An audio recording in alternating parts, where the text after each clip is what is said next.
നിങ്ങളുടെ favourite shows ഇനി ഒരിക്കലും മിസ്സാവില്ല. ഇപ്പോൾ C5 കാണും നിങ്ങളുടെ ഫേവറേറ്റ് ഷോസ് തികച്ചും സൗജന്യമായി.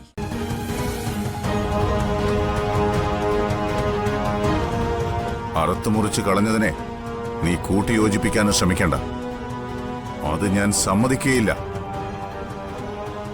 അതുകൊണ്ട് കേറിപ്പോകാതെ പോകാൻ.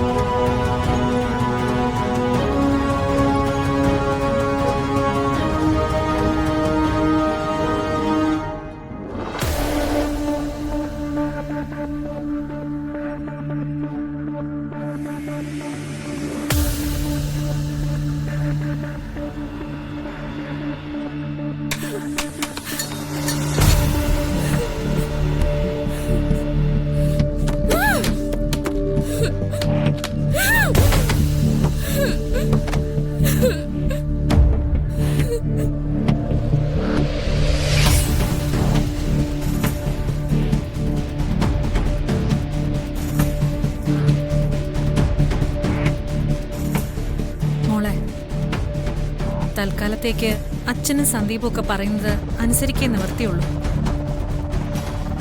എന്ത് പറയാൻ, നിന്നെ ഒരു തരത്തിലും മനസ്സിലാക്കാൻ പറ്റാത്ത ആൾക്കാരായി പോയി ഈ വീട്ടിലുള്ളവര്. അല്ലെങ്കിൽ തന്നെ നീ ജയിലിൽ ചെന്ന ധനുഷിനെ കാണുന്നതില് എന്താ തെറ്റ്? ഇവരൊക്കെ ഇത് ഏത് നൂറ്റാണ്ടിലാണോ ജീവിക്കുന്നത്? എനിക്ക് തോന്നുന്നത് ഇതിപ്പോ ധനുഷ് കുറ്റക്കാരനല്ലെന്ന് കോടതി തെളിഞ്ഞാലും അർച്ചന എഴുതുന്ന വിധി പ്രസ്താവനെ ഇവിടെ എല്ലാരും പരിഗണിക്കുന്ന അത്രയ്ക്ക് എല്ലാരെയും കയ്യിലെടുത്ത് വെച്ചിട്ടുണ്ടല്ലോ അവിടെ. ഈ വീട്ടില് നമ്മള് രണ്ടുപേരെ ഒഴികെ ബാക്കി എല്ലാവരെയും ഉള്ളം കയ്യിൽ വെച്ചിട്ടാ അവള് കളിക്കുന്നത്. നമ്മളോ നിനക്ക് ധനുഷിനോടുള്ള സ്നേഹം വെച്ചു. അല്ല, എന്താ നീ ഇനി ചെയ്യാൻ പോകുന്നേ? വെറുതെ ഏട്ടത്തി ഒന്ന് അറിഞ്ഞിരിക്കാൻ വേണ്ടി ചോദിച്ചെന്നേ ഉള്ളൂ. ആര് വിലക്കിയാലും ആര് തടഞ്ഞാലും ഞാൻ ധനുഷിന് പോയി കാണും. അവന് പറയാനുള്ളതൊക്കെ ഞാൻ കേൾക്കും. എനിക്ക് പറയാനുള്ളതൊക്കെ ഞാൻ പറയുകയും ചെയ്യും. ഏട്ടത്തി ഒരു കാര്യം പറഞ്ഞ മോള് കേൾക്കണം.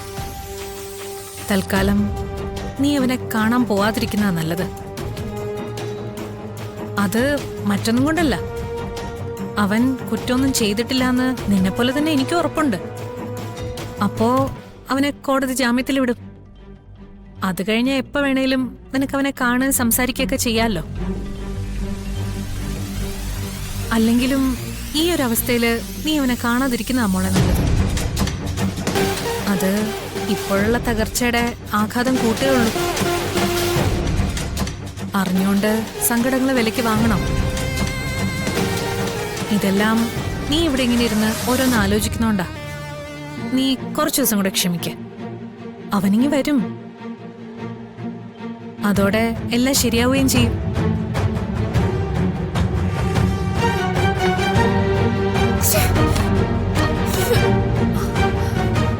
നീ വിഷമിക്കണ്ട.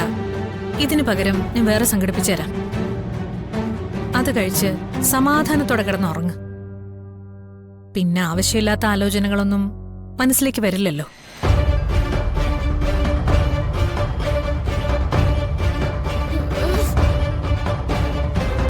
ഡൗൺലോഡ് ചെയ്യൂ C5 ആപ്പ്. കാണൂ എല്ലാ എപ്പിസോഡുകളും സൗജന്യമായി.